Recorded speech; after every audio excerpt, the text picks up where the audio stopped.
Fatim Lo ngi ni teg dibi bi ngeen ni fete victoire bi tey nga fat ki ne rek ak ngandaayam mi mel ni sën ni sawaay fat ki ne pusal ni nga mel ni sën ni Fatim Lo ngi ni Fatim naka dibi bi nag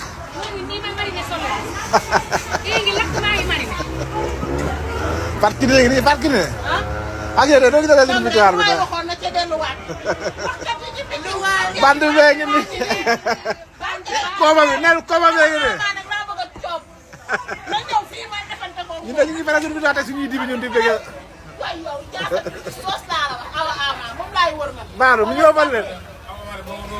comme baala ne yéen ñaar rek yéen boo ko njëkkee du rëcc biir bi kay nga xew fan si Modou Lo yi kontaan continuer macha allah parcelle 1 ba 26 Modou mënu leen a fay mënu leen a fay yal na leen yàlla fay ci barke Seydina Mohamed Modou am na yar am na teggin ku mu bokka rek loolu daan dimbali na la respecté nit am diine am l'islam yal na ndam li seddu buy ci yow ci barke Seydina Mohamed te des na yeneen a yeneen nag ndax képp koo bokka rek loolu daan dimbali nga ko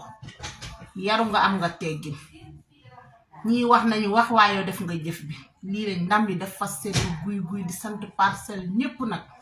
1 ba 26 mënuñu leen a fay supporter Modou fu mu nekk fii diaspora bi yépp mënu leen a fay yal na leen yàlla buur di fay ci barke Seydina Mohamed ñu ngi leen di sant Modou sa yaay gërëm na la sa papa gërëm na la sa papa gërëm na la ba dem barsàq yal na ko yàlla xarale àjjana ci barke Seydina Mohamed am nga ñaanu waajur lekkoo dara bàyyi sa njaboot loo am sa njaboot la ko gën a Modou boo ko bëggee laa rek tuddal famille wër na Seydina Mohamed ñu ngi leen di fay yéen ñëpp parcelle 1 ba 20 entraînement rek a wóor koo xam ne bu jugee ngeen te entraînement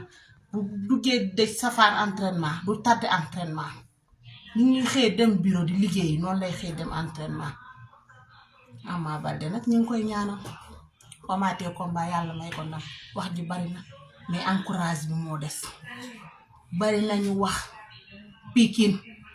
ku ci wax ku ci ñàkki bëñ sa gémmañ a ngay fuur wala say bët xonk li ñu wax yépp nag baal na leen Kumba Baldé moom may naa ko gaamu 50 000 ci jutu